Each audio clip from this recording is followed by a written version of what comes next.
Oke, 1, 2, 3. Assalamualaikum. Assalamualaikum. Hai Halo semuanya. Kak. Pertama-tama kenalin nama gue Dinariska Fadilah. Nama gue Vicky Tamayanti. Gue Nablanda Putri.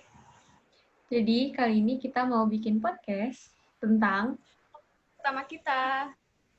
Pentingnya hubungan human relation dalam pekerjaan. betul. Nah, langsung aja masuk ke pembahasannya. Jadi yang pertama, gue bakal ngejelasin human relation. Human relation itu dapat diartikan sebagai hubungan antar manusia atau lebih tepatnya hubungan manusiawi.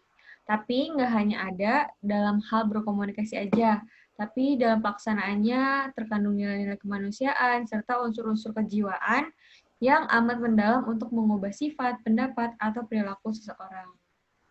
Nah, kalau menurut lo, Ki, gimana? Menurut gue, human relation itu melaksanakan hubungan komunikasi ke dalam dan keluar perusahaan. Yang artinya juga membina hubungan yang harmonis antara anggota perusahaan dan juga masyarakat. Juga menjaga komunikasi dua arah. Lalu Dil, Kalau menurut gue sendiri, human relation gak hanya tentang antara dua orang atau interaksi antara dua orang. Tapi human relation penting juga buat diri sendiri. Nah, gue ambil contoh nih buat di perusahaan. 5 hal penting yang perlu diperhatikan dalam kaitan human relation. Yang pertama, tersedianya umpan balik dalam proses mendengarkan yang efektif, di mana dalam perusahaan umpan balik dalam komunikasi sangat penting, di mana terjadinya timbal balik. Jadi kayak yang karyawan A ngomong gini, yang B merespon. Yang kedua, adanya kesungguhan hati dalam melaksanakan tugas. Di mana ketika seorang karyawan melakukan tugas dengan benar, berarti dia melakukan secara benar, ikhlas, dan sesuai passion-nya. Yang kedua, dapat memahami kebutuhan-kebutuhan pegawai bawahan.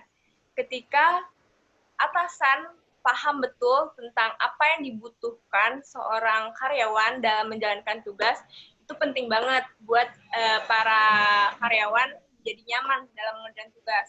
Yang keempat, ada penggunaan waktu yang efektif, di mana tidak berlebihan dan sesuai dengan ketentuan.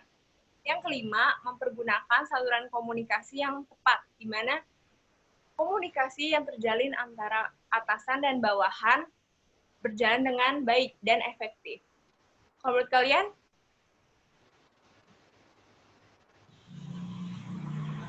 Kalau menurut gue sendiri, peningkatan motivasi kerja itu bisa memberikan reward kepada karyawannya atau anggota dari organisasi tersebut agar mereka bisa mungkin ngasih ide-ide baru atau saran-saran baru yang bikin ngebangun si organisasi itu atau perusahaan itu sendiri.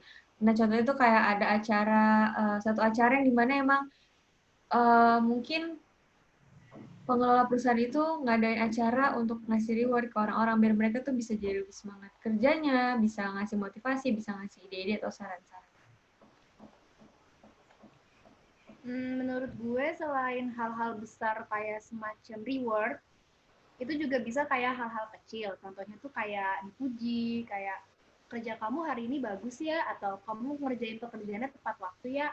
Hal-hal kecil kayak gitu juga biasanya akan memicu motivasi seseorang agar dia lebih semangat bekerja lagi. Nah, terus juga selain hal-hal yang memotivasi, ada juga hambatan-hambatan yang akan ada, yaitu salah satunya kurang percaya diri. Kalau kita kurang percaya diri, itu akan memangkas rasa motivasi kita gitu, karena kita nggak percaya sama apa yang diri kita bisa lakuin gitu. Nah, itu tuh nggak boleh. Terus ada juga kecemasan berlebihan.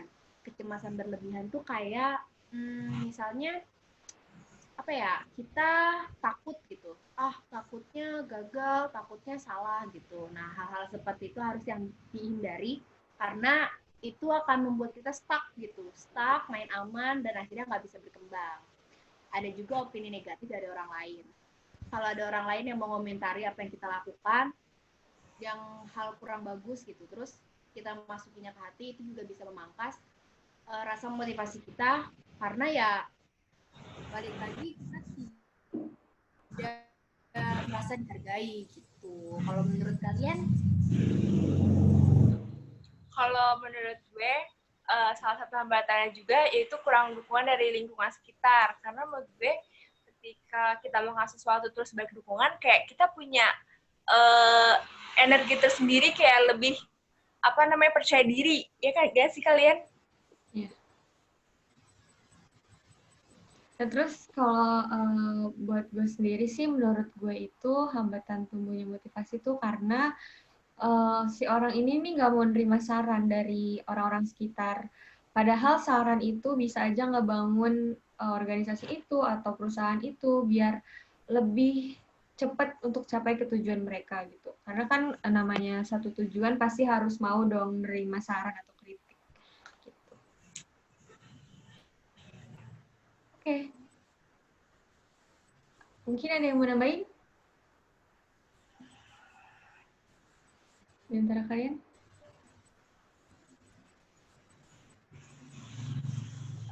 Mungkin karena kita dari komunikasi gitu ya, komunikasi itu penting banget buat human relation, karena kan human relation itu akan berkecimpung dalam dunia pembinaan